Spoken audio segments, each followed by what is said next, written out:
หลายคนสงสัยเนาะว่าวิธีเซ็กแอวเฮาจะฮู้ได้ไดว่ามันจะพอดีหรือบ่เนาะหลังจากที่แบบว่าเฮายิบมาแล้วทุกคนเฮาจะเฮ็ดได้ไดเฮาจะฮู้ว่าแอวพอดีเนาะแม่หนูจะมาแนะนำเด้อทุกคนเด้อ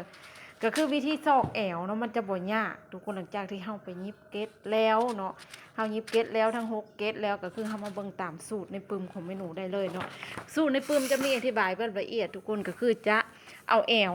หารให้2เนาะผู้ใดบ่ได้ปึมก็ฟังตามนี้เอาแอวหารให้2ได้เท่าใดแล้วมาลบให้ครึ่งนิ้วสมมุติแอล28หารใน2จะได้อยู่14มาลบให้ครึ่งนิ้วจะเหลืออยู่13ครึ่งเนาะหรือว่า13กับ4ขีดแล้วเฮาเอาอยู่ไส13กับ4ขีดก็คือแทกเก็ดไงหาเก็ดไงก็คือหัวของมันเด้อทุกคนเด้อ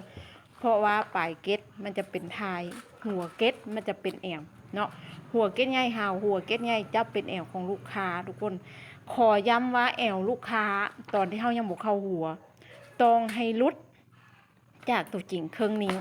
แอวเท่าไหร่ก็ย่าต้องลุดจากตัวจริงทุกคนถ้าว่าเจ้าแทกหัวเก้ใหญ่เห่าเก้ใหญ่พอดีแล้วแน่นอนแอวมันจะกายเนาะถ้าว่าแอวพอดีมันจะกายต้องให้มันลุดเครื่องนิ้วหลังจากเฮาแทกโอเคแล้วเนาะทุกคนเฮาก็เอาเข็มมุดมาคัดใส่กันเพื่อไปซอกความกว้างอันนี้คือวิธีที่ซอกความกว้างที่เป๊ะแล้วก็เข้าหัวที่เป๊ะเนาะบ่ให้หัวบานหัวเงิ่งเนาะบ่ให้แอวใหญ่ก็คือเฮาต้องเซกตัวนี้ก่อนทุกคนเฮาเอาเข็มมุดมาคัดใส่กันแล้วก็มาปลายเบิ่งเนาะเห็นบ่เฮาก็จะฮู้ได้ทันทีว่าชิ้นผืนนี้กว้างหรือห้อมเนาะหลังจากแอวที่พอดีแล้วกว้างหรือห้อมเฮาก็ฮู้แล้วเฮาก็มาตัดบัดนี้เพราะว่าชิ้นผืนนี้กว้างโพดเฮาก็จำเป็นต้องได้ตัดอ้อเนาะเห็นบ่วิธีการยิบชิ้นบ่แม่นเรื่องยากเด้อทุกคนเด้อผู้ใดที่แบบว่าเฮียนยากเนาะความจำบ่ดีปานใดแน่นอนปึมหัวนี้เป็นปึมที่แบบว่าคู่ควรกับเจ้าเนาะเป็นปึมที่แบบต้องมีไว้เบิ่งไว้ใช้สอยเนาะทุกคนเพราะว่ามันจำเป็นหลาย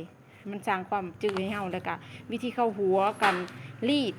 การใส่คอมันอย่างจะมีครบเบิดเนาะบ่ว่าจะเป็นการชิ้น